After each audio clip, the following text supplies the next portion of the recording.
ভাই বাবজি আমার একটু ভাবতে হবে, শিশু যখন জন্ম নিল নিষ্পাপ মাসুম, আজকে সেই শিশুটা বড় হয়ে যুবক হয়ে একজন যুবতীকে ধর্ষণ করে তাকে কেটে কেটে টুকরো করে পুড়িয়ে দিচ্ছে, তারপরেও তার পাশত্ব আত্মা তৃপ্তি পাচ্ছে না। কারণটা কি? এই সুন্দর বাচ্চাটাই পশুরূপ ধারণ করার পিছনে দায়ী কে দায়ী আপনাকে জানতে হবে। জেল জরিমানা করবেন, একজনের শাস্তি হবে, 1000 জন শাস্তি পাবে না। একটা মায়ের চোখের পানি মুছবে, কিন্তু 1000 মার চোখের পানি মুছবে না। ওই জন্য ইসলাম বলেছে রোগটা এলো কোথা থেকে আগে দেখো। ও ভাই বাবজি ব্যথা নেবেন না, অন্য ধর্মের মানুষকে আমি বলতে চাইবো না, কেন প্রত্যেক ধর্মের বড় বড় গুরু আছে, তাদের কথা তারা ফলো করুক। আমরা হলাম আপনাদের একদল গোলাম হয়ে, আপনাদের খাদিম হয়ে আমাদেরকে দাওয়াত করে এনেছেন, তাই আপনাদেরকে বোঝানোর জন্য আমি বলতে চাই, এখন বর্তমান সময়ে আমাদের অর্থ বেড়েছে, আর অর্থ বাড়লে দেখবেন আমাদের মধ্যে বিলাসিতা একটু বাড়ে। অর্থ বাড়লে কি বাড়ে? বিলাসিতা বাড়ে। পূর্বের জামানায় যে ঘরটায় পান্তা খেয়ে সকাল দুপুর কাটিয়ে দিত, রাতে খাওয়া জুটতো না, এখন সেই ঘরে আলহামদুলিল্লাহ 3 বেলা গোশ ভাত আছে। যে বাড়িতে বর্ষার সময় পানি হলে মা বাচ্চাগুলোকে কোলে নিয়ে কোথায় একটু পানি পড়ছে না তাদেরকে এক জায়গায় করে বসে থাকতো, এখন সেই ঘরগুলো এখন 3 তলা হয়ে গেছে। সেই কষ্ট আর নেই, কেন প্রত্যেকের বাড়িতে, কেউ দুবাইতে, কেউ কুয়েতে, কেউ সৌদিতে, কেউ বোম্বাইতে, কেউ দিল্লিতে কাজ কামের বিভিন্ন রাস্তা খুলে গেছে, মানুষ সুখী হয়েছে। আল্লাহ পয়সা আরো দিক, আমার কোনো হিংসা নেই। আল্লাহ আপনাকে সুখে রাখুক, শান্তিতে রাখুক, আরো আনন্দে থাকেন, আল্লাহ বরকত দিক। দুঃখ কোথায়? এই বাইরে যাওয়ার পরে পশ্চিমী কালচার। আব্বাজান হাজী সাহেব ছেলে ফোন করে বলছে, আব্বা গত বছর আপনাকে আম্মাকে হজে এনে দিলাম, হজ করে বাড়ি গেছেন, আমার কলিজার টুকরা ছেলেটার এই মাত্র এই জানুয়ারি আসছে 5 তারিখে তার জন্মদিবস। হাজী সাহেব আব্বাজান আমি আপনার ছেলে হয়ে ফোন করে বলছি 20,000 টাকা পাঠিয়ে দিচ্ছি, আপনার বৌমার মোবাইলে জন্মদিবস করে পালন করতে হয়, গোটা ভিডিওগুলো পাঠিয়ে দিচ্ছি, ওগুলো দেখে কোনো ত্রুটি করবেন না, 20,000 টাকা যেন আমার ছেলের জন্মদিবসে খরচ করা হয়। হাজী সাহেব বাপটা চলে গেল কেকের দোকানে, বৌমার মোবাইল দেখেছে, কেকের দোকান থেকে বিরাট বড় একটা কেক এনেছে, কিছু বেলুন এনেছে, হ্যাপি বার্থডে লেখা স্টিকার এনেছে, কিছু স্প্রে এনেছে, এনে এবার ছেলে দাঁড়িয়ে গেছে, ছোট ছেলে, স্ত্রী দাঁড়িয়ে আছে, বাপ দাঁড়িয়ে আছে, মা দাঁড়িয়ে আছে। এখন জন্মদিবস পালন করতে গেলে কিছু গার্লফ্রেন্ড দরকার, তাই এই বাচ্চাগুলোর এখন নার্সারি স্কুলে পড়ে, বিভিন্ন ইংলিশ মিডিয়ামে পড়ে, এখন গার্লফ্রেন্ড আছে, তাই হ্যাপি বার্থডে জন্মদিবস পালন করার অনুষ্ঠানে তাদেরকে ইনভাইট করা হয়েছে। এখন সবাই মিলে গোল করে দাঁড়িয়ে আছে, হাজী সাহেবটাও দাঁড়িয়ে আছে, হাজ্জিনটাও দাঁড়িয়ে আছে, এখন চলছে হ্যাপি বার্থডে টু ইউ বলে ওই মোমবাতিতে ফু দিচ্ছে আর থুতু ফেলছে। ওই কেটে কেটে সবার গালে দেওয়া নাকি বিরাট সৌভাগ্যের প্রতীক। নাউজুবিল্লাহ। থুতু মাখা কেক খাওয়ানো নাকি সৌভাগ্যের প্রতীক, তাই সেই কেক কেটে কেটে সকলকে দিচ্ছে। ছোট্ট বাচ্চা তার সামনে যে গার্লফ্রেন্ড গুলো দাঁড়িয়ে আছে, ব্রেন তৈরি হচ্ছে, অর্ধ উলঙ্গ, অর্থাৎ এখনকার ড্রেস তো জানে, ছোট্ট বাচ্চার মাথায় ক্যাচ করছে, নারীদের এই পোশাক পরতে হয় মনে হয়, চতুর্দিকে অসভ্য এবং বর্বর কিছু নায়িকাদের ছবিও লাগানো আছে। ছোট্ট বাচ্চাটা ওই দৃশ্য দেখতে দেখতে বড় হচ্ছে, প্রতি বছর জন্মদিবস হয়, প্রতি বছর এই উলঙ্গ নারীদের দিকে দেখতে দেখতে ও বড় হয়।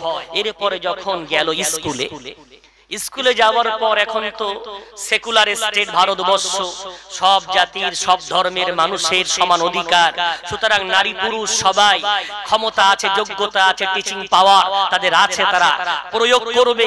তাই স্কুলে স্যারেদের সাথে সাথে ম্যাডামও রাখা হয়েছে। এখন স্কুলে ম্যাডামরা পড়াতে পারুক আর না পারুক, সোমবারে কোন লিপস্টিকটা পরলে দেখতে ভালো লাগে, মঙ্গলবারে কোন লিপস্টিকটা পরলে দেখতে আরো সুন্দর লাগে, এই জ্ঞানটা তাদের খুব আছে। 11 হাত শাড়ি দিয়ে তাদের বাচ্চাদের দেহ দেখা যায় না, কি সুন্দর করে পেটটা বার করে রাখলে যুবকদের অ্যাটেনশন বাড়বে, মনোযোগ বাড়বে, এটা খুব সুন্দর জানি। পড়াতে পারুক আর না পারুক, কি করে হাসলে যুবকরা তার দিকে মুগ্ধ হবে, কোনোদিন হেডমাস্টারের কাছে তার বিরুদ্ধে নালিশ না জানায়, অভিজ্ঞতা এখন ম্যাডামদের খুব ভালো আছে। তাহলে ওই যুবকটা, ওই বাচ্চাটা নগ্নতা দেখতে দেখতে বড় হলো। স্কুলে যাওয়ার পর সেই নগ্নতা দেখার পর সেখানেও গার্লফ্রেন্ড, সেখানেও তার বয়ফ্রেন্ড সব আছে, তাদের মাঝে জীবন গড়ছে। এরপরে বাড়ি আসার পরে হাতে এখন বড় বড় অ্যান্ড্রয়েড সেট। ওই নগ্নতা প্রয়োগ করতে হয় কি করে, ওই অসভ্যতা কি করে প্রয়োগ করতে হয় সেই পদ্ধতি। চারটেই যদি বাড়ি আসে রাত 12টা পর্যন্ত, যতক্ষণ মোবাইলের চার্জ শেষ না হচ্ছে ততক্ষণ পর্যন্ত আমার ঘরের বাচ্চাদের হাতে এখন অ্যান্ড্রয়েড মোবাইল। ভাই বাবজি আমার, বিশ্বনবী 1500 বছর আগে বলে গেলেন, একটা বাচ্চা সুন্দর হওয়ার পিছনে অথবা সুন্দর হওয়ার পিছনে প্রথম দায়ী ওর বাপ মা। নাম্বার 2 রাসূল বললেন, আল ইলমু নূরুন, ইলম হলো জ্ঞান, হলো জ্যোতি। তুমি কার কাছ থেকে জ্ঞান নেবে, অবশ্যই নেওয়ার আগে বারবার টিচার গুলোকে তুমি সঠিকভাবে একবার পরীক্ষা করে নিও। কেন শুধু শিক্ষা দেওয়ার নাম শিক্ষক নয়, বরং শিক্ষা প্লাস দীক্ষা, যেন তোমার মধ্যে শিক্ষাও দেয় আবার দীক্ষাও দেয়। তুমি শিক্ষিত হবে আবার দীক্ষিত হবে, এমন ব্যক্তিকে চয়ন করো, তবেই তুমি জাতির একটা গর্ব হতে পারবে। একটু জোরে বলা যায়। আমরা কি করেছি, শিক্ষাকে প্রাধান্য দিয়েছি, দীক্ষাকে ভুলে গেছি। এখন যার কাছে তার কাছে বাচ্চাকে দিলাম, এখন সেই নগ্নতা শিখি। এরপরে রাসূল বললেন, আর রাজুলু আলা দীনি খলিল ফালয়ানজুর আহাদুকুম মান ইউখালিল। প্রত্যেকটা মানুষ তার বন্ধুর ধর্মের উপরে থাকে, বন্ধু রীতিনীতির উপরে থাকে। তোমাদের প্রত্যেকের উচিত তোমার বন্ধুটাকে অবশ্যই তার দিকে ফলো করো, তাকে লক্ষ্য করে বন্ধুত্ব তুমি রচিও। ও ভাই বাবজি, আমার ঘরের সন্তানগুলোকে আমি কার সাথে ছেড়ে দিচ্ছি, কার সাথে ঘুরে বেড়ায়, ওর বন্ধুগুলো কারা, একবার আমরা ভেবে দেখি না। এই অসভ্য বন্ধুর কারণে, এই অসৎ সঙ্গের কারণে আমার বাচ্চাগুলো নষ্ট হয়ে যাচ্ছে। এখন ওই বাচ্চাটা নিষ্পাপ হয়ে জন্ম নিয়েছিল, এই নগ্নতা দেখতে দেখতে বড় হয়েছে, নগ্নতা দেখতে দেখতে স্কুলে গিয়েছে, নগ্নতা দেখতে দেখতে রাতে ঘুমিয়েছে। এখন 10টা ছেলে রাতে আসছিল, কোনো একটা মেয়ে হসপিটালে আব্বা ভর্তি, আব্বাকে ভর্তি করে পয়সা নাই, তাই সে কি করছিল, গাইঘাটা থেকে হেঁটে হেঁটে আসছিল। এখন 10টা যুবক রাতে মোবাইল দেখে বাড়ি আসছে, দেখে একটা মেয়ে। এখন পশুর সামনে খোরাক ছেড়ে দেবে, ঝাঁপিয়ে পড়বে না? তাহলে এই বাচ্চাটা পশুর রূপ ধারণ করলো কেন? প্রথম তার বাপ মা হলো দায়ী, তারপরে তার টিচার দায়ী, তারপরে তার সঙ্গ দায়ী।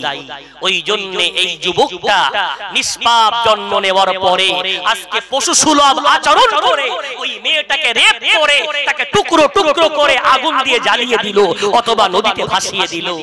আপনি বলছেন 10 বছর জেল জরিমানা হয়েছে, টাকা পয়সা বিরাট জরিমানা করা হয়েছে, জাতি শুধরে যাবে। জাতি শুধরাবে না যতক্ষণ না এই নগ্নতা বন্ধ করা না হবে। আবার এই যুগে এমন সুন্দর আমার বাবু আছে, দাদু আছে, বিরাট শিক্ষিত না, কিন্তু আলহামদুলিল্লাহ ক্লাস 4 পাস, ভ্যান চালিয়ে খায়, রিকশা চালিয়ে খায়। বাম্পার পার হতে হতে হঠাৎ দাঁড়িয়ে গেছে ভ্যানওয়ালা। কি ব্যাপার? আমার এক যুবক দাঁড়িয়ে দেখে ভ্যানওয়ালাটা তাড়াতাড়ি ভ্যানটা সাইডে রেখে একটা মানি ব্যাগ পড়ে আছে, হাতে তুলেছে, দেখে 10,000 টাকা। কি ব্যাপার? না না না, পরে টাকা আমি নেব না, অনেকগুলো কার্ড আছে, ইংলিশে পড়তে পারে না। তাড়াতাড়ি করে এলাকার মেম্বার অথবা প্রধান অথবা কোন শিক্ষিত ব্যক্তির বাড়ি গিয়ে বলছে, ও ভাই আমাকে একটু হেল্প করো না। বলে কি সাহায্য করব চাচা যান? বলে এই দেখো মানি ব্যাগ, এত টাকা পেয়েছে, একটু ফোনটা করে তার টাকার খবরটা বলে দাও না। এখন কোটিপতি বলছে, তুমি পেয়েছো, কেউ কি দেখেছে? বলছে না ভাই, কেউ দেখিনি। তো যাও না, নিয়ে চলে যাও। তখন দাঁড়িয়ে দাঁড়িয়ে বলছে, বাবা তুমি এমন কথা বললে, আমার বাপ মা জীবনে অন্যের মাল কুড়িয়ে খেতে শেখায়নি, আমার বাপ মা শিক্ষা দিয়েছে আমি কষ্ট করে গায়ের ঘাম ঝরিয়ে যেন ইনকাম করে খাই। যদি বলা যায়, তখন উনি উল্টো বলছে, তোমাদের মতো লোকদের জন্যই তো সমাজে তো অবনতি। করিয়ে না কেন? তোমার মতো লোকদের জন্য সমাজে এত অবনতি। বেচারা বুক ভরা বেদনা নিয়ে থানায় গিয়েছে। পুলিশ অফিসারকে গিয়ে বলছে, স্যার মানি ব্যাগটা পেয়েছে, একটু দেখেন না। পুলিশও একটু ঘা দিয়ে দেখলো, কেউ দেখেছে? বলে না। তারপরেও নিয়ে চলে যাও। বলে আমার মাস্টার কোনোদিন আমাকে এই শিক্ষা দেয়নি। যদি বলবেন, পুলিশ অফিসারের চোখ ভরা পানি। এখনো আদর্শ মানুষ বেঁচে আছে। আমরা মনে করতাম মানবতা মরে গেছে, এখনো মানবতা বোধ বেঁচে আছে। সাংবাদিকদের ডেকে ওই বেচারা রিকশাওয়ালার গলায় ফুলের মালা দিয়ে বলছে, খবরের কাগজের প্রথম পাতায় ছাপিয়ে দাও, আজও আছে, মানবতা মরে যায়নি। দেখো না, ক্লাস 4 পাস করার পরেও তার বাপ মা, তার টিচার এমন শিক্ষা দিয়েছে, অন্যের পয়সা পাওয়ার পরে নিজে খেতে চায় না, বরং ফিরিয়ে দেওয়াটাই তৃপ্তি মনে করে। একটু জোরে বলো, কে বানিয়েছে? আজ তো সেও বুড়ো হয়ে গেছে। রিকশা চালানোর পর তার বাপ মা তার মধ্যে এমন একটা জ্ঞান দিয়েছিল, তার টিচাররা তার মধ্যে এমন দীক্ষা দিয়েছিল, কোনদিন অন্যের মালটা হরণ করা, অন্যের হকটা ফাঁকি দেওয়াটা গর্ব নয়, ফিরিয়ে দেওয়াটাই গর্বের প্রতীক। একটু জোরে বলা যাবে? ভাই বাবজি আমার, এই আদর্শ সমাজ গঠন করার জন্য তাই আমাদের বাপ মাকে প্রথম পদক্ষেপ নিতে হবে। আমরা যেন আমার বাচ্চাগুলোকে যতই দুনিয়ায় বিরাট খাওয়ান, বিরাট সুন্দর পোশাক পরান, এটা আসল বাপ মার হক নয়। আসল হক হলো আমার বাচ্চাগুলোকে আদর্শবান বাচ্চা বানিয়ে যাব। আমি যেদিন চলে যাব, ওই ইয়াকুব নবী আলাইহিস সালাতু ওয়াস সালামের কথাটা আপনাদের মনে রাখার জন্য, আমার মনে রাখার জন্য বিরাট ফলদায়ক হবে। রব্বুল আলামিন পারা নম্বর 1 পৃষ্ঠা নাম্বার 19 সূরার নাম সূরা বাকারা। আল্লাহ বলছেন, ও দুনিয়ার মানবেরা, আম কুনতুম শুহাদা ইয হাদারা ইয়াকুবাল মাউত ইয ক্বালা লিবানিহি মা তা'বুদুনা মিন বা'দি। যদি বলেন একটু আল্লাহু আকবার। ইয়াকুব নবীকে চেনেন না? ইয়াকুব নবী আলাইহিস সালাতু ওয়াস সালাম এমন একজন নবী, বিশ্ব নবীকে জিজ্ঞাসা করা হতো, ইয়া রাসূলুল্লাহ, ইয়া হাবিবাল্লাহ, বলেন না নবীদের মধ্যে সর্বশ্রেষ্ঠ খানদান কোন নবীর খানদান? তো রাসূল বলতেন ইউসুফ নবীর খানদান। যদি বলা যাবে কেন? রাসূল বলতেন ইউসুফ হলেন নবী ইবনু নবী ইবনু নবী ইবনু নবী। ইউসুফ হলো নবীর বেটা, নবীর বেটা, নবীর বেটা, নবী। যদি বলা যায় এমন খানদান আসেন কোন নবীর খানদানে, 4 জন পরপর নবী। ইব্রাহিম আলাইহিস সালাতু ওয়াস সালাম নবী, তার দুটো সন্তান একসাথে নবী, ইসহাক এবং ইসমাঈল আলাইহিমাস সালাতু ওয়াস সালাম। আবার ইসহাক নবীর সন্তান ইয়াকুব আলাইহিস সালাতু ওয়াস সালাম নবী, আবার ইয়াকুব নবীর সন্তান ইউসুফ নবী আলাইহিস সালাতু ওয়াস সালাম নবী। একটু জোরে বলা যাবে? এখন এই 4 জন নবীর মধ্যে 3 নম্বর হলেন ইয়াকুব। সন্তানদের মাঝে আল্লাহ বলছেন, তোমরা কি ছিলে যেদিন ইয়াকুব নবীর মৃত্যুর সময় ছিল, তিনি তার সন্তানদেরকে কি বলেছিলেন? তোমরা সেখানে উপস্থিত ছিলে? আমরা রামেশ্বর জলেশ্বরের আজকে আমরা মানুষ, আমরা কি বলবো না আমরা ছিলাম না। আল্লাহ বলছেন, জানো না কি দুনিয়ার বাপ মা ইয়াকুব নবী আলাইহিস সালাতু ওয়াস সালাম মৃত্যু সজ্জায় শায়িত অবস্থায় তার সন্তানদেরকে ডেকে বললেন, ওরে বাবারা, বলো না, বলো না, মা তা'বুদুনা মিন বাদি, আমি বাপ চলে যাওয়ার পর তোমরা কার ইবাদত করবে? আমি বাপ একটু নিজের কানে শুনে যেতে চাই। একটু জোরে বলা যাবে? এখন বলেন, ইয়াকুব নবীর এই প্রশ্নটা কি আশ্চর্যজনক নয়? যাদের সামনে প্রশ্ন করছেন তাদের মধ্যে আছেন ইউসুফ নবী। নবীকে যদি বলা হয় কার ইবাদত করবে, তো বাহ্যিক দৃষ্টান্তে এই প্রশ্নটা তো ইউসুফ নবীর জন্য একটা বিরাট বেদনাদায়ক এবং লজ্জাজনক। নবীর কাছে জিজ্ঞাসা করা হবে কার ইবাদত করবে, ঠিক না বেটা? কিন্তু বাপের দায়িত্ব কি? বাপের দায়িত্ব হলো সন্তান যত বড়ই হয়ে যাক, সন্তান সন্তানই হয়। সন্তানের দায়িত্ব বাপ মার উপরে, তাকে যেন দিনের উপরে রেখে যেতে পারে। যদি বলা যায়, আমরা কি করি? এত দৌড়াচ্ছি, এত দুনিয়া দুনিয়া করছি, কি স্বপ্ন না আমার ছেলে পিলে সুখে থাকবে, ঘর বাড়ি বানিয়ে যাব, বিজনেস ব্যবসা রেখে যাব, যাতে ওদের যেন আর কষ্ট না করতে হয়। ভালো ফিকির। রাসূলের একটা হাদিসে আছে সংসারকে বাচ্চাদেরকে সুখে রেখে যাওয়া এটা বিরাট ভালো জিনিস। তবে শুধু একটা পাঠ বলে যাচ্ছি, একটু ভাবেন না, আমি তো বারবার এগুলো ভাবি আর জানাজাই বলি, একটা নামাজি পাঁচ ওয়াক্ত নামাজি ব্যক্তি মসজিদ থেকে যদি মারা যায়, তিন ছেলে মিলে ওই বাপের জায়গা শূন্যস্থানটা পূর্ণ করতে পারে না। একটা নামাজি চলে যাচ্ছে মানে ও শূন্যস্থান পূর্ণ হচ্ছে। কারণটা কি? বলবে বক্তার বক্তৃতায় আসন নেই, পীর সাহেবের আলোচনায় আসন নেই, ইমামের বক্তৃতায় আসন নেই। না, সব আছে। কেন? তারা কোরআনের কথা বলে, হাদিসের কথা বলে। আসলে আমরা ভুলে গেছি, আমরা বাপ মা, আমাদের দায়িত্বটা আমরা পালন করছি। সন্তানদেরকে দুনিয়ার লোক দেখিয়ে গেছে, সন্তানদেরকে দুনিয়া কে কতটা নেবে তাই বলেছি, কিন্তু আমার পরে কার ইবাদত করবে তা বলিনি। ইয়াকুব নবী বুঝিয়ে দিলেন, ওরে বেটা ইউসুফ, তুমি নবী হতে পারো। ইউসুফ নবীর নবুয়ত ইয়াকুব নবীর নবুয়তের চেয়ে ইউসুফ নবীর নবুয়তের মানটা বড়। একটু জোরে বলা যায়। কোনদিন সময় থাকলে বিস্তারিত বলবো, তবে হালকা একটু বলছি। ইউসুফ নবী আলাইহিস সালাতু ওয়াস সালামের নবুয়ত আব্বা ইয়াকুব নবীর নবুয়তের চেয়ে বড় কেন? ইউসুফ নবী রাতে স্বপ্ন দেখছেন, ইয ক্বালা ইউসুফ লিআবিহি ইয়া আবাতি ইন্নী রাআইতু 11 কাওকাবা ওয়াশ-শামসা ওয়াল কমারা রাআইতুহুম লি সাজিদিন। 12 পারা 14 পৃষ্ঠা সূরা ইউসুফ। ইউসুফ নবী আব্বার কাছে শুয়ে শুয়ে রাতে স্বপ্ন দেখে বলেন, আব্বা জান, রাতে 11টা তারা দেখলাম, সূর্য এবং চাঁদ দেখলাম, ওরা সবাই আমাকে সিজদা করছে। আব্বা জান, কারণটা একটু বলতে পারেন? আব্বা বলছে, খবরদার এই স্বপ্ন কাউকে বলো না, বলো না। ওই তারাগুলো তারা নয়, 11টা হলো তোমার ভাই, আর ওই চাঁদ আর সূর্যটা চাঁদ সূর্য নয়, সূর্য হলাম আমি ইয়াকুব নবী, আর চাঁদ হলো তোমার আম্মা জান। আমরা তোমার নবুয়ত পাওয়ার পর তোমার সামনে আমরা ঝুঁকে যাব। একটু জোরে বলা যাবে। পূর্বের জামানায় তাজিমের সেজদা, সম্মানের সেজদা জায়েজ ছিল, বড় মানুষের সামনে মাথা নত করা জায়েজ ছিল, কিন্তু শরীয়তে মুহাম্মাদিতে এসে মানুষের সামনে আর মাথা নত করা জায়েজ নয়। সহিহ হাদিস এসেছে, একদা বিশ্বনবী রাসূল কারীম সাল্লাল্লাহু আলাইহি ওয়াসাল্লাম রাস্তা দিয়ে যাচ্ছেন সাথীদেরকে নিয়ে, একদল উট এসে বিশ্বনবীর সামনে মাথা নত করে সিজদায় পড়ে গেল। সাহাবারা বললেন, ইয়া রাসূলুল্লাহ, অবলা জীব আপনার সামনে সিজদা করে, আমরা আপনার উম্মত হয়ে কি সিজদা করব না? রাসূল বললেন, খবরদার, এটা মনের মধ্যে আনবে না। আমার জামানায় যদি, আমার শরীয়তে যদি সিজদা জায়েজ থাকতো, নারীদেরকে বলতাম স্বামীর সামনে সিজদা করো। আমার জামানায় আর সিজদা মানুষের জন্য জায়েজ নয়, একমাত্র আল্লাহ ছাড়া কারোর সামনে ঝোঁকা যাবে না। জোরে বলা যাবে। ভাইবাজি আমার, এখন ইউসুফ নবীকে আব্বা বুঝিয়ে দিলেন আল্লাহর কি শান। ইউসুফ নবী আলাইহিস সালাতু ওয়াস সালামের উপরে বিরাট করুণ অত্যাচার হওয়ার পরে আমার আল্লাহর দেওয়া সেই বার্তা সত্য বাস্তবায়ন হয়ে গেল। ইউসুফ নবী মিশরের বাদশা হলেন, ভাইরা সেখানে গেল, আম্মা আব্বা গেলেন, সিজদা করলেন।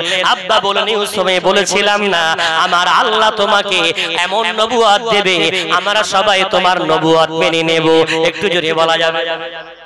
সেই সন্তান সামনে আছে, আর আব্বা বলছে কার ইবাদত করব?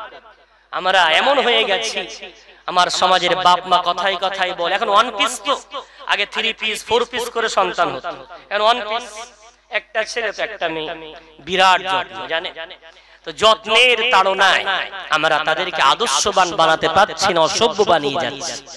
ওয়ান পিসের প্রতি বিরাট মহব্বত, আগে 3-4টে করে হতো, ও বাপ মা খুব কঠিন শাস্তি দিত অন্যায় করলে, মা যেমন শাসন বাপ তেমন শাসন। তাই ভাবছি আমার, এখন কথায় কথা আমার বাপ মা বলে ছেলে বড় হয়ে গেছে, আমারটা বুঝে আসে না ছেলে বড় হয়ে যায় কি করে। বাপের যখন 27 বছর বয়স তখন বড় ছেলে জন্ম নিয়েছে, এখন বড় ছেলের বয়স 20 বছর, বাপের বয়স 7 বছর, তাই বাপের বয়স কত? 47 না? কি করে এটা বলি যে ছেলে বড় হয়ে গেছে? ছেলে তো বাপ মার চেয়ে কখনো বড় হতে পারেনি, আর কোশ্চিন কালেও পারবেও না। আসলে আমরা এত আবদার দিয়ে ফেলি, এই আবদারটা ওরা কাজে লাগে। কথায় কথায় বলে গলায় দড়ি দেব, গাড়ির তলায় কল্লা দেব, ট্রেনে গলা দেব, বাপ মা বলে যা চলে যাবে, ওয়ান পিস চলে গেলে কি হবে?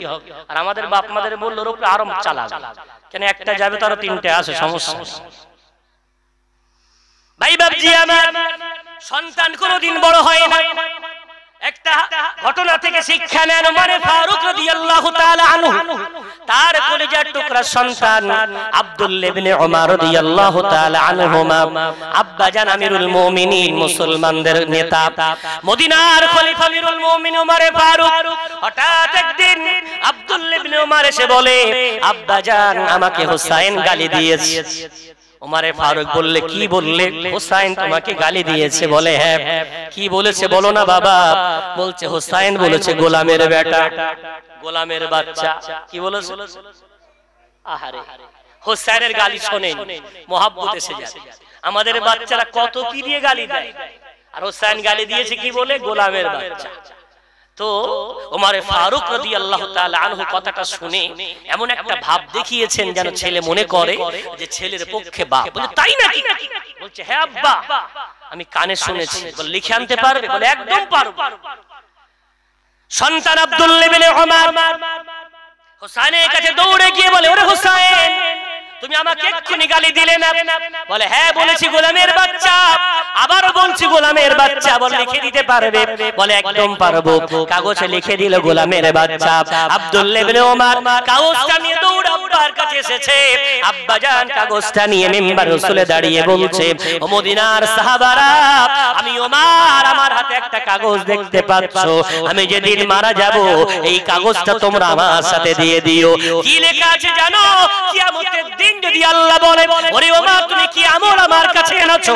আল্লাহকে আমি বলবো, গো আল্লাহ, এমন কোন আমল না করতে পারলেও ওগো আল্লাহ, তোমার নবীর খানদানের নাতিটা আমাকে বলেছে গোলাম, আর আমার বেটাটাকে বলেছে গোলামের বাচ্চা।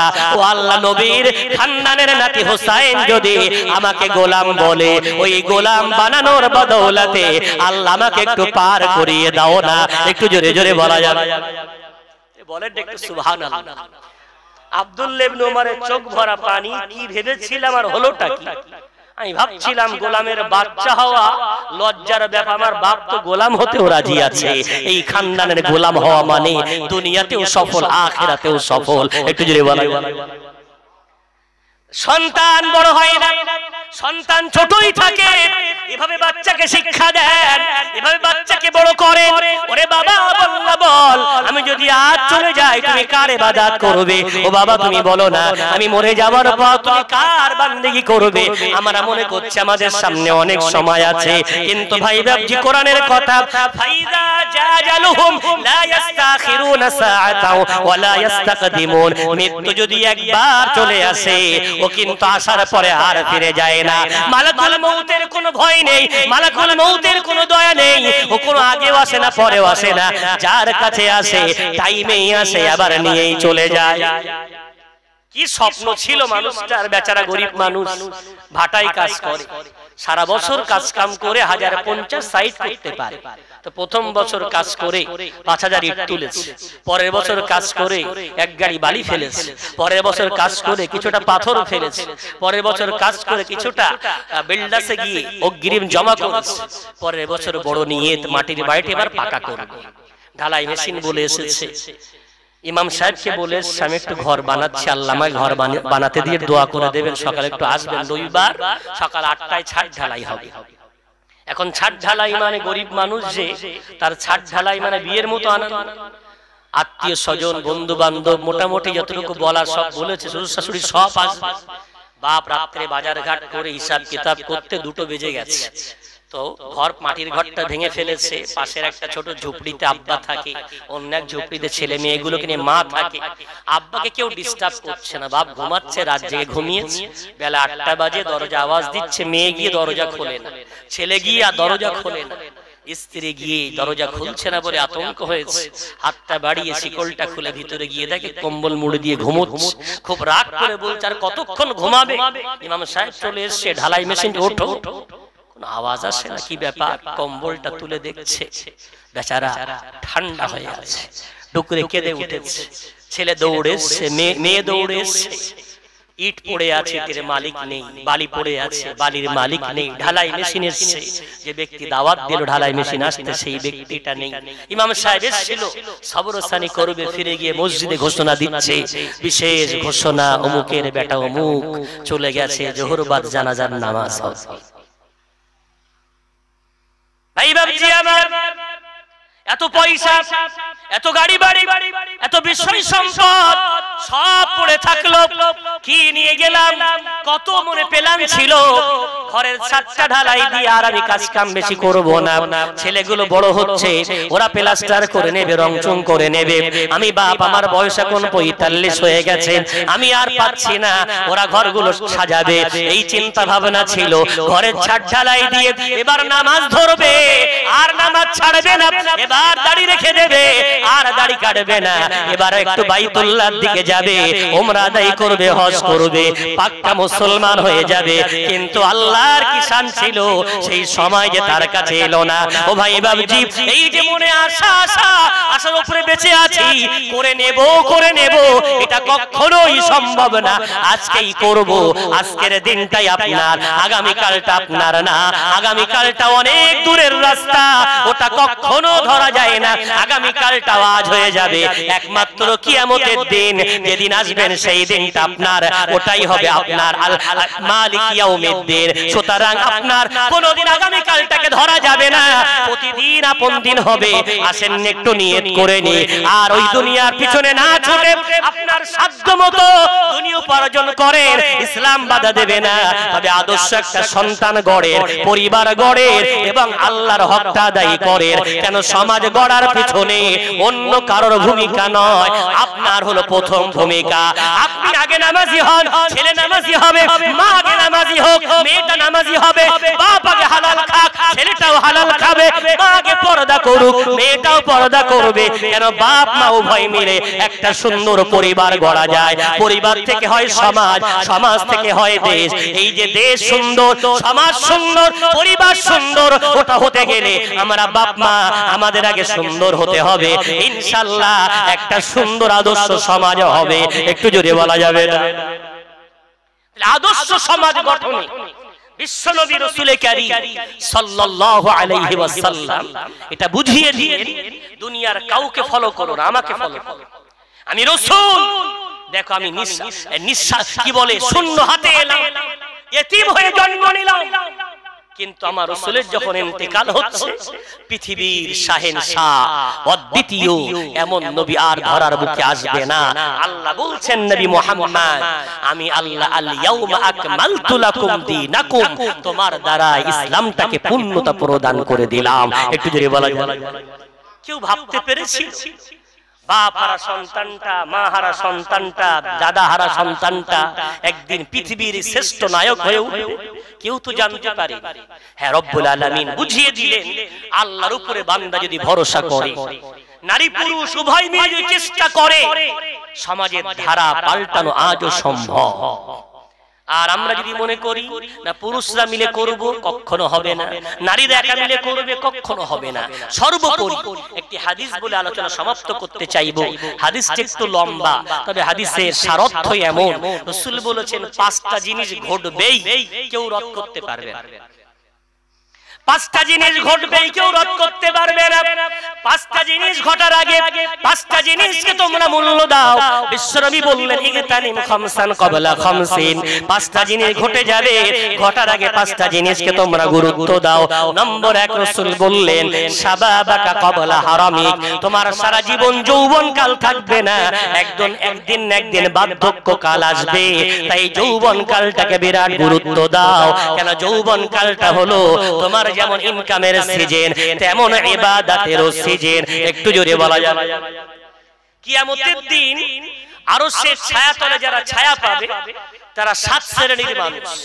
একটা শ্রেণী হলো যুবক শ্রেণী, যাদেরকে আমার আল্লাহ আরশের ছায়াতলে ছায়া দেবে, যৌবন কালটা যারা আল্লাহর ইবাদতে কাটাতে পেরেছে। একটু জোরে বলা যাবে? এখন যুবকরা দুনিয়ার অনেক নাস্তিকদের রীতিনীতি ফলো করে, কানে দুল উঠেছে, হাতে বালা উঠেছে, আবার স্টাইলের দাড়ি রাখা শুরু করেছে। জানেন ইহুদি খ্রিস্টানরা এত ঘিরে নিত, এতটা ঘিরে নিত, রাসূল কারীম সাল্লাল্লাহু আলাইহি সাল্লাম বলেছেন প্রতিটি পদে পদে ইহুদি খ্রিস্টানদের নিয়মের বিরুদ্ধাচরণ করো। যেটা বলা যায় নিশ্চয়ই আপনাদের ইমাম সাহেব এটা বলে থাকবেন, আশুরার রোজা 10ই মুহররমুল হারাম, বিশ্বনবী যখন মদিনায় এসে দেখলেন ইহুদিরা ওই দিন রোজা করে, জিজ্ঞাসা করলেন রোজা করো কেন? বলে আমাদের নবী মুসাকে আল্লাহ ফেরাউনের অত্যাচার থেকে নাজাত দিয়েছিলেন। রাসূল সাহাবাদেরকে বললেন তোমরা আগামী বছর রোজা যদি করো 9-10 অথবা 10-11 ইবাদতও যেন ইহুদিদের সাথে না মেলে, উম্মতের ইবাদত উম্মতে মুহাম্মাদের ইবাদত যেন ইহুদিদের চেয়ে ব্যতিক্রম হয়। জোরে বলা যায় বিশ্বাস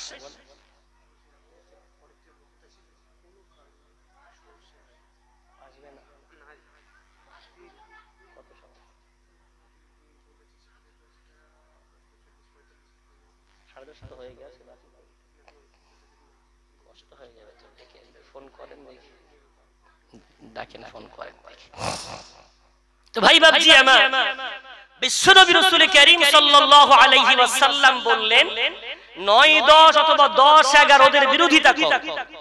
মদিনায় এসে দেখলেন ইহুদিদের গোপগুলো বিরাট বড় বড় আর দাড়ি সব চাচা। রাসূল বললেন উফুল লিহইয়া ওয়াকসুস শারিব, আমার উম্মত দাড়ি ছেড়ে দাও আর গোপকে ছোট রাখো, ইহুদিদের বিরুদ্ধাচরণ করো। একটু জোরে বলা যায় দাড়ি ছেড়ে দাও, অর্থাৎ যতক্ষণ লম্বা হবে হোক। ওলামারা বলেছেন এক মুষ্টির পরে সৌন্দর্য বহাল রাখার জন্য এক মুষ্টির পরে একটু কাটা যাওয়া যেতে পারে, কিন্তু এক মুষ্টির আগে ওতে খুর লাগানো যাবে না।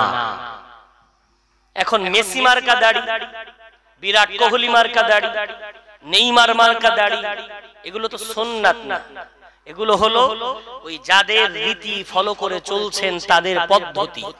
এবার আসে এই দাড়ি রাখলে, এই হাতে বালা তুললে, কানে দুল পড়লে হবে কি? বিশ্বনবীর সহিহ হাদিস আর রাজুলু মা মান আহাব্বা, প্রত্যেকটা নারী পুরুষ যে যাকে ভালোবাসে তার সাথেই সে থাকবে। আমার রাসূল এত কাল আগে হাদিসটা বলে গেলেন। কিছুদিন আগে বাংলাদেশের একটি কিতাব আমি পড়ছিলাম, মাওলানা মফিজুল ইসলাম সাহেব তার কিতাবে উল্লেখ করেছেন সৌদি আরবের একটা মারাত্মক ঘটনা। সৌদি আরবের একজন আলেম, নাম তার শেখ দাহান, তিনি বর্ণনা করছেন ওই সৌদি আরবে একজন আলেমের মৃত্যু হয়েছে। এখন আলেমের মৃত্যু হলে জানাজায় লোক বেশি হয় না কম হয়? বেশি হয়। আলেমের জানাজায় প্রচুর লোক সব এসে তার জানাজায় শরীক হয়েছে। সৌদি আরবের কবরস্থানে আলেমের লাশটাকে কবর দেওয়া হয়েছে। এখন সে যুগ মক্কার কবর খোঁড়ার নিয়ম হলো ওরা বগলি কবর করে, পাশ কবর করে, আমাদের মতো সুন্দুক বা বাক্স কবর করে না। লাশটাকে পশ্চিম দিকে লাশের একটা সাইজ তৈরি করে লাশটা ঢুকিয়ে দেয়। এখন আলেম ইন্তেকাল করার কয়েকদিন বাদে তার খানদান থেকে আরেকজন মারা গেছে। এখন মারা যাওয়ার পর পাশে যখন কবর খোঁড়া হচ্ছে তো আলেমের কবরের পাশের মাটি ধসে গেছে। তাড়াতাড়ি দেখে কবরের লাশ দেখা যাচ্ছে। যারা কবর খননকারী লাশটাকে ধরে দেখে লাশটা পুরুষের মতো মনে হচ্ছে না, নারীর লাশ। মুখটা খুলে দেখে যেটা ভেবেছিল সেটাই, আলেমের লাশ নেই, আলেমের কবরে এক মহিলার লাশ। কবর খননকারী শেখ দাখান আলেমের কাছে দৌড়ে গিয়ে বলে হুজুর কবরস্থানে চলেন, বিরাট একটা কঠিন ব্যাপার। কি ব্যাপার একটু বলো না? বলে আমাদের সেই আলেমের কবরে দেখলাম একটা নারীর লাশ।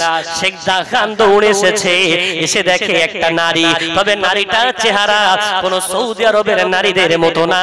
ওই নারীটার চেহারার মিল আছে খ্রিস্টান ইহুদিদের মতো, ইউরোপের নারীদের মতো। শেখ দাখান বলছে দেখো না কোন হাজি বছর ইউরোপ থেকে হজ করতে এসেছে কিনা, একটু তাকে খবর দাও, দেখো না চিনতে পারে কিনা। খবর দেয়া হলো, এলান করা হলো। এক হাজী সাহেব এসে কবরের পাশে দাঁড়িয়ে ঝরঝর করে কাঁদে। শেখ দাহান বলছে হাজী সাহেব কাঁদেন কেন?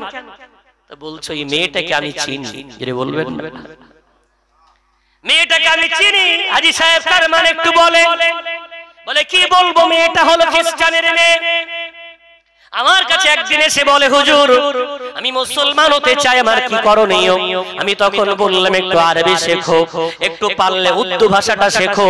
ইসলাম জানার জন্য তুমি কোরআন পড়তে হবে, ইসলাম জানার জন্য আরবির কিতাবগুলো পড়া লাগবে, পারলে উর্দু ভাষাটা শিখে নাও। উর্দু ভাষায় অনেক ভালো ভালো কিতাব আছে। মেয়েটা আমার কথা শুনে প্রাইভেট ধরে ও সুন্দর আরবি শিখেছে, সুন্দর উর্দু শিখেছে। কয়েকদিন বাদে আমার কাছে আসার পর আমি কিছু ইসলামিক কিতাব তাকে দিয়েছি, সেগুলো স্টাডি করার পর আমার কাছে সে বলছে, হুজুর আমার মনের মধ্যে যত প্রশ্ন ছিল সব দূর হয়ে গেছে, এটা একটা সত্য ধর্ম, আমি ওই সত্য ধর্ম গ্রহণ করতে চাই। জোরে বলা যাবে। আমি তখন ওই মেয়েটাকে একজন আল্লাহর ওলির কাছে নিয়ে তাকে ইসলাম গ্রহণ করার জন্য সহযোগিতা করলাম। মেয়েটা মুসলমান হয়েছিল, তবে বাপ মা জানতো না।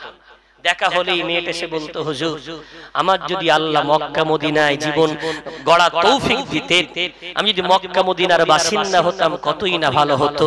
আল্লাহর ঘর বাইতুল্লাহ দেখতাম, রাসূলের রওজা দেখতাম, কিন্তু হয়েছে তো খ্রিস্টান, আমার বাপ মাও খ্রিস্টান। এখন মক্কা মদিনায় যেতে গেলে মুসলমান না হলে তো ভিসা লাগালেও ভিসা পাওয়া যাবে না। মনে বিরাট টান, মক্কা মদিনায় যাব, যেতে পারি না, মনটা বড় জ্বালা করে। আমি বলতাম, ধৈর্য ধরো, আল্লাহ তোমার বাপ মাকে হেদায়েত দিতে পারে, হয়তো একসাথে তুমি যাবে। কিন্তু হুজুর কি বলবো, মেয়েটার কপাল। হঠাৎ একদিন শুনলাম মেয়েটা কোন এক মারাত্মক রোগে আক্রান্ত হয়ে দুনিয়া থেকে চলে গেছে। মেয়েটার বাপ মা খ্রিস্টানদের প্রথা মেনে কফিন বন্দি করে তাকে কবরে শুইয়ে দিয়েছে। গির্জার পাশে তার কবর আমি জানি, কিন্তু হুজুর কি বলবো, ওই মেয়েটার লাশ মক্কায় দেখে আমার চোখে পানি এসে গেছে। শেখ দাগান বলছে, ও হাজী সাহেব, কেন তোমার কি রাসূলের হাদিসের প্রতি অবিশ্বাস? আমার রাসূল হাদিসে বলেছেন, আর রাজুলু আলা মান আহাব্বা, প্রত্যেকটা মানুষ তার সাথেই থাকবে যে যাকে ভালোবাসে। ও মেয়েটা হতে পারে ইউরোপের নারী, কিন্তু মক্কা ভালোবাসতো, মদিনা ভালোবাসতো, তাই রব্বুল আলামিন তার সেই ভালোবাসাটা কবুল করে নিয়ে মরণের পরে দুনিয়ায় হয়তো আল্লাহ তাকে মক্কা দেখার সুযোগ দেয়নি, কিন্তু মাটির তলা দিয়ে আমার আল্লাহ তার লাশটাকে মক্কায় পাঠিয়ে দিয়েছে। একটু জোরে বলা যাবে। সবাই শুনে খুশি আলহামদুলিল্লাহ পড়লেন, কিন্তু প্রশ্ন থেকে যাচ্ছে, আলেমের লাশটা গেল, আলেমের লাশটা গেল কোথায়? সবার প্রশ্ন। শেখ দাগান তখন বলে, ও হাজী সাহেব, একটু আমাদের উপকার করতে পারো? তুমি যখন দেশে ফিরে যাবে, ওই মেয়েটার বাপ মাকে গিয়ে বলো তার কবরটা একটু খুঁড়ে দেখো, মেয়ের লাশটা আছে না নাই। যদি থাকে তাহলে একসাথে দুই জায়গায় লাশ কি করে থাকতে পারে? আর যদি না থাকে তাহলে কার লাশ আছে, একটু আমাদেরকে বলতে হবে। হাজী সাহেব বললেন, কথা দিলাম, আল্লাহ যদি ফিরিয়ে নিয়ে যায় আমি তাদেরকে রাজি করে কবর খোঁড়ার চেষ্টা করব। ইউরোপের হাজী সাহেব এখন বাড়ি যাওয়ার পর মেয়েটার বাড়ি গিয়েছে। আম্মা আব্বাকে গিয়ে যখন বলছে, বাপ মার চোখ দিয়ে ঝরঝর করে পানি পড়ছে। খ্রিস্টান হতে পারে, মেয়েটা যে মক্কা মদিনাকে এত ভালোবাসে, মুসলমান হয়েছে, বাপ মা জানতো না। তখন এনাকে বলছে, আপনি বলেননি কেন? বলে, বলিনি, মানা করেছিল আপনাদেরকে জানাতে, মুসলমান ছিল। তখন বাপ মা বলছে, চলো না একটু দেখি। গির্জার পাশে খুঁড়ে দেখি, কফিনটা তুলেছে। তোলার পরে দেখে তাতে একটা হুজুরের লাশ। তবে সেই আলেমটা কি এটা তোরা চেনেন? ফটো তুলে পাঠিয়েছে। শেখ দাগান ছবি দেখে ঝরঝর করে কাঁদছে, বলছে, হাজী সাহেব, ওটা তো আমাদের সেই মক্কার আলেমের লাশ। হুজুরে বলেন না, নাউজুবিল্লাহ। কি ব্যাপার? সৌদিতে জন্ম নেওয়ার পর, আল্লাহর এত বড় নেককার বান্দা হওয়ার পর, তার লাশ মক্কার জমিন থেকে ইউরোপে চলে গেল, মাটির তলা থেকে পার্সেল হয়ে গেল। কি ব্যাপার? শেখ দাগান আর থাকতে পারে না, কিছু মানুষকে সঙ্গে করে নিয়ে আলেমের বাড়িতে গেল। আলেমের আব্বাকে বলে, বলো না তোমাদের সন্তানটা কেমন ছিল? ওই সন্তানের আম্মা আব্বা বলে, আমাদের সন্তান বড় নেককার, বড় আল্লাহ ওয়ালা, বড় তাহাজ্জুদ গুজার, দিনের প্রতি তাদের কোনো খামতি ছিল না, ইসলামের প্রতি তার কোনো ঘৃণা ছিল না, খুব ভালোভাবে ইসলাম প্রচার করত, বড় হাক্কানি আলেম ছিলেন। বাপ মা গ্যারান্টি দেয়, কিন্তু শেখ দাগানের মন মানে না, বলে, স্ত্রীটা কোথায় একটু ডেকে দাও না।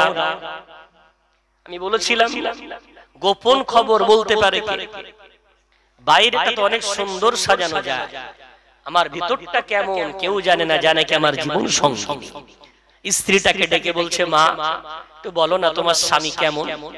তখন বলছে, আমার স্বামী তাহাজ্জুদ গুজার, আমার স্বামী আল্লাহওয়ালা, আমার স্বামী দিনদার, সব কিছু ছিল, কিন্তু একটা বিষয় ছিল। বলে কি বিষয় বলো না মা, ওটা শোনার জন্যই তোমাকে ডেকেছি।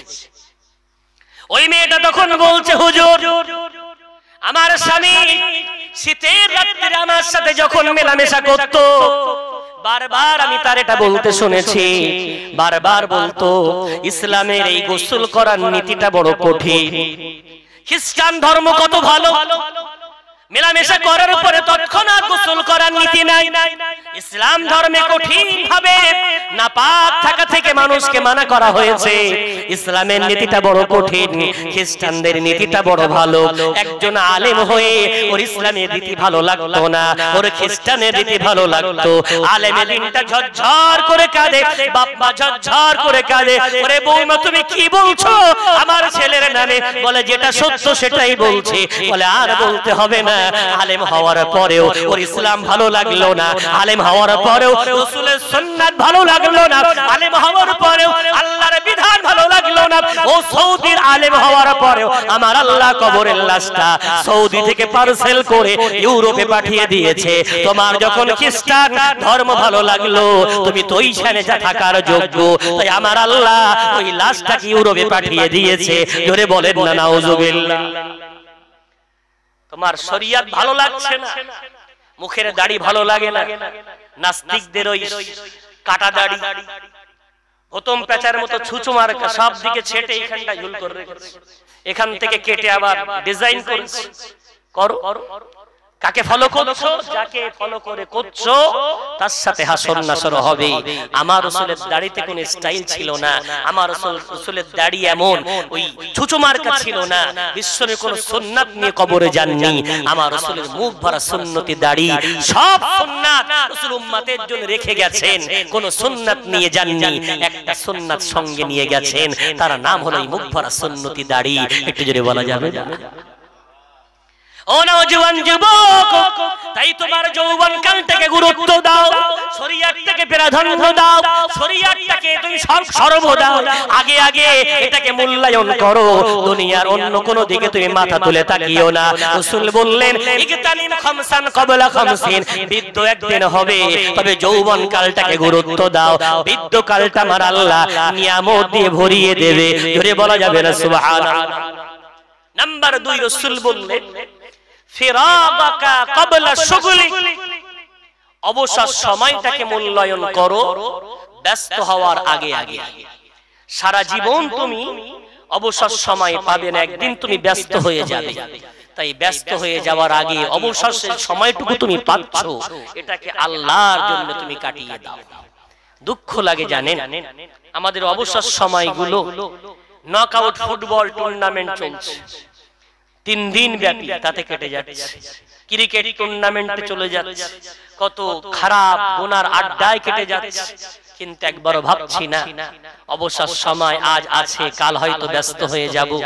এই অবসর সময়টা যদি আল্লাহ কি চেয়েছেন, আল্লাহ সব তো আমাদের জন্য। তাকবীর দেন না, নারায়ে তাকবীর। ফুরফুরা শরীফ থেকে আজকের জলসার মধ্যমণি আওলাদে মুজাদ্দিদ জামান হযরতুল আল্লামা পীরজাদা আলহাজ মাওলানা ইদরিস সিদ্দিকী আল কুরাইশি মাদ্দাজিল্লাহুল আলী সাহেব, তিনি এসে গেছেন।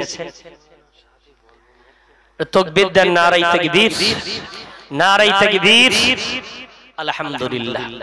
আমারও যথেষ্ট সময়, নির্ধারিত সময় ছাড়াও আমি কিছুক্ষণ আপনাদেরকে বলেছি।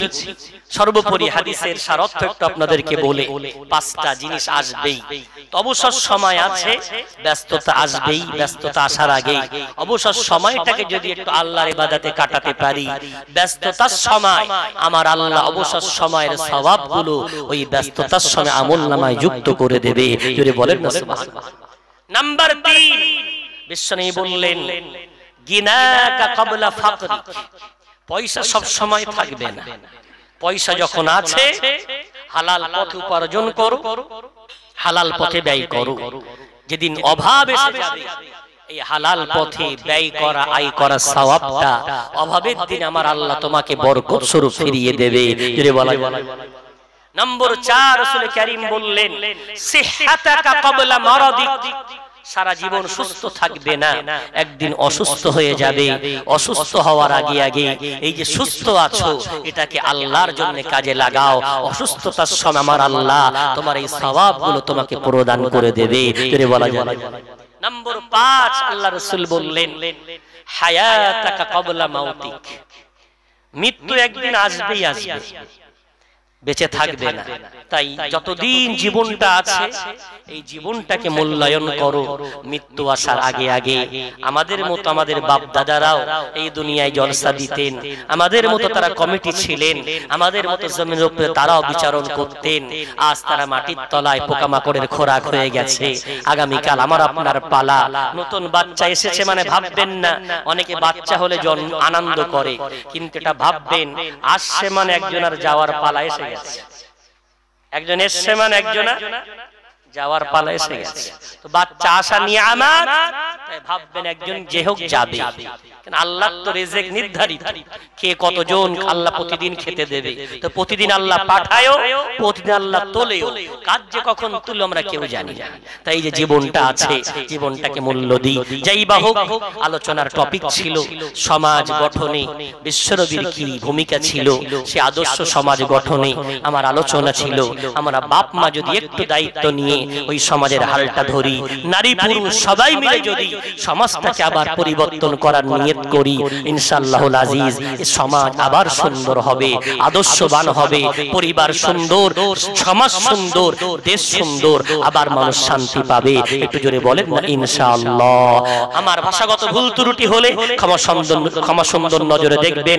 পরবর্তী বক্তা আমাদের ফুরফুরা হুজুরের বড় ঘনিষ্ঠ, তিনি কয়েক মিনিট আলোচনা করছেন, এরপরে হুজুর কেবল আসবেন, আলোচনা রাখবেন। বিদায় নিলাম। আসসালামু আলাইকুম ওয়া রাহমাতুল্লাহি ওয়া বারাকাতুহু।